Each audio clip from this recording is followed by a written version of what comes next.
Did you know God has a name? Yeah, God has a name. A few, in fact, but one central personal name. And it's not God or Lord of any of the titles that we often call God. In Exodus 3:15, God reveals his personal name to Moses, saying, "Say to the Israelites, the Lord, the God of your fathers, the God of Abraham, the God of Isaac, and the God of Jacob has sent me to you. This is my name forever, the name you shall call me from generation to generation." Did you catch the name in there? No? That's because it's been replaced with the Lord. Anytime in the Old Testament when you see the Lord with the word Lord in all caps, this indicates that the personal name for God is being used. But why does it say Lord instead of the actual name? Sometime after the exile, so about 1,000 years or so after Exodus, the Jewish people came to believe that the personal name of God was too holy to be fully written out or spoken out loud. They felt either would be too disrespectful, would be blasphemous even, for the holy name of the creator of the universe. To be written out in human language or to be spoken by a human tongue would be to defile the perfect name of God. And so the very simple explanation of a very complicated process is that they replaced the personal name of God with another word, Adonai, which means Lord. But they did so in a way that let people know this is the personal name for God, but you should say the Lord here instead. This practice holds true today in modern Judaism and is still done out of a deep sense of love and respect and honor for God. But with all respect to my Jewish friends, from a Christian perspective, I believe this choice was a mistake.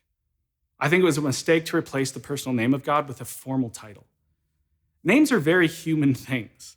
So God taking a name and choosing to reveal his name to us was an act of extreme grace, where God moved toward us in a very intentional and intimate way so that we could better relate to him. But substituting this name with a formal title strips away all the personal closeness implied in knowing someone's name and replaces it with the distance of a very formal and impersonal title. I don't think using God's name is disrespectful or dishonoring or blasphemous. I think the entire point of God moving toward us by taking a name and telling it to us was to elevate us, not lower him. You see, I don't think God's really concerned with us bringing him down. We believe God completely humbled himself by becoming nothing, by becoming his own creation in the person of Jesus Christ. And not just becoming his own creation, but dying an excruciating death, all to elevate us to him. God seems to be very interested in moving toward us, and does so in profoundly sacrificial ways that, from a human perspective, lower or demean God. But God doesn't seem to see things that way. Or at least God doesn't seem to be concerned with demeaning himself to reach us. God's love for us knows no bounds. God didn't have to rescue us. He chose to because he loves us. God didn't need to take a name or tell it to us. He chose to do so as a gift to us because he loves us. The personal name for God, as best we can put together, is Yahweh.